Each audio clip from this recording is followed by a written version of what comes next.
Next topic देखिए diffraction of light. Diffraction of light क्या है? लाइट जब किसी ऑब्स्टिकल के साथ टकराएगी, टकराने के बाद उसकी शेडो बन जाएगी, वो डिफ्रैक्शन ऑफ लाइट है। या किसी होल में से लाइट पास करेगी, जैसे एक दीवार है, दीवार में होल है, उसमें से लाइट पास करेगी, बाद में स्प्रेड कर जाएगी, उसे क्या बोल दिया जाएगा? डिफ्रैक्शन ऑफ लाइट बोल दिया जाएगा। जहाँ पर दो तरह की डिफ्रैक्शन जो है वो बताएगी, फ्रैक्शनल डिफ्रैक्शन और फ्रॉनहोफर डिफ्रैक्शन। दोनों में क्या फ़र्क है? इसमें सोर्स और स्क्रीन पास पास में होंगे और फाइनाइट डिस्टेंस पर होंगे।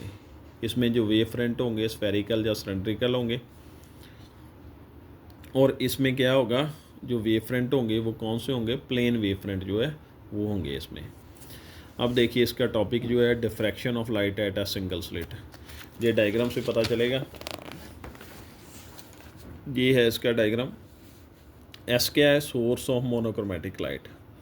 मोनोक्रोमेटिक का मतलब इसमें जो वेव्स होंगी सिंगल फ्रिक्वेंसी की होगी। ये वेव्स आ रही हैं इसमें से। ये कॉलीमेटिंग लेंस है। ये वेव्स को क्या कर देगा? पैरेलल। ये स्लिट है, स्लिट में से जब पास करेंगे ये क्या हो गया? स्लिट विड्थ हो गया। जब इसमें से पास करेंगे, ये स्क्रीन है, स्क्रीन जो है इसमें जो है डिफ्रैक्शन पैटर्न जो है वो बनेगा। उसके बाद ये स्लिट और स्क्रीन में डिस्टेंस मेंशन कर दिया डी। ये दूसरा लेंस है L2, जिसकी हेल्प के साथ हम डिफ्रैक्शन पैटर्न जो है वो प्रोड्यूस करवाएंगे। अब देखिए इसमें डिफ्रैक्शन पैटर्न जो है प्रोड्यूस कैसा होगा? वो कुछ ऐसा होगा। सेंटर पर मैक्सिमम फॉर्म हो जाएगा। मैक्सिमम मतलब लाइट की इंटेंसिटी मैक्सिमम हो जाएगी। उसके बाद मिनिमम, मिनिमम के बाद फिर से डिक्रीजिंग इंटेंसिटी वाला मैक्सिमम। लाइट की इंटेंसिटी जो है वो जहाँ पर क्या है? मैक्सिमम हो गई। जहाँ पर भी मैक्सिमम पर क्या है? डिक्रीजिंग इंटेंसिटी जो है कम होती जाएगी धीरे धीरे। इस तरफ भी कुछ ऐसा ही होगा। उसके बाद देखिए अब सेंट्रल मैक्सिमम के लिए जो वेव्स होंगी उनमें पार्ट डिफरेंस क्या होगा? ये जो वेव्स आ रही हैं इनमें पार्ट डिफरेंस क्या होगा? जीरो होगा। सभी एक टाइम पर पॉइंट ओ पर पहुँचेंगी और सेंट्रल मैक्सिमा जो है वो फॉर्म करेंगे। लाइट की इंटेंसिटी क्या हो जाएगी? मैक्सिमम। अब देखिए इसके बाद मिनिमम फॉर्म होगा। मिनिमम के लिए पार्ट डिफरेंस क्या होगा? पहले देखिए ये रेस जा रही है पॉइंट पी पर, ये परपेंडिकुलर ड्रॉ कर रही है इस पर।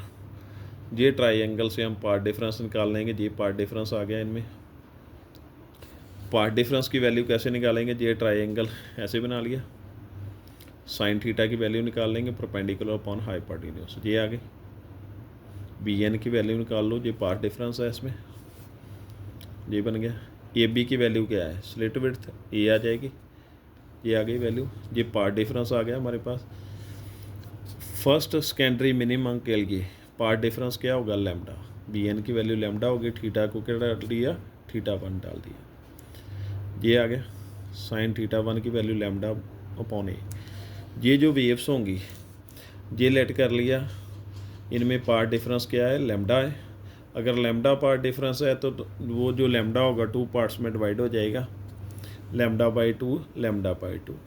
जो रेस होंगी जिनमें path difference lambda by 2, lambda by 2 होगा, वो इस पॉइंट पी पर पहुंचेंगी और फर्स्ट सेकेंडरी मिनिमा जो है वो फॉर्म करेंगी। सेकंड के लिए देखिए जहाँ पर 2 आ जाएगा, इसके साथ 2 लग जाएगा। 3 के लिए, तीसरे के लिए 3 लग जाएगा, और n के लिए जो है n आ जाएगा। अब पोजीशन ऑफ सेकेंडरी मैक्सिमम के लिए इसके बाद मैक्सिमम आएगा। इसी पॉइंट पी से समझा देता हूँ इसे। मैक्सिमम के लिए पार्ट डिफरेंस क्या होगा? 3/2 लैम्डा।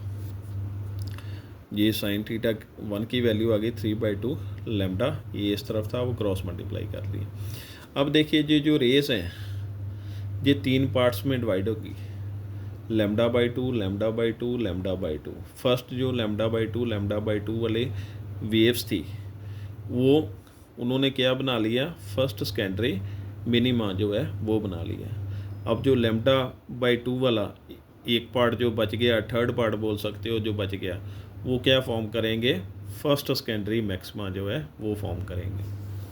तो इन्होंने फर्स्ट सेकेंडरी मैक्सिमा जो है वो फॉर्म कर लिया। अगर सेकंड सेकेंडरी मैक्सिमा की बात करें तो उसमें पार्ट डिफरेंस क्या आ जाएगा? 5/2 लैम्डा। और एन के लिए जो है ये फार्मूला आ जाएगा। और सेंट्रल मैक्सिमा की विड्थ जो है वो कल बताई जाएगी आपको। ये है आज का टॉपिक। Thank you.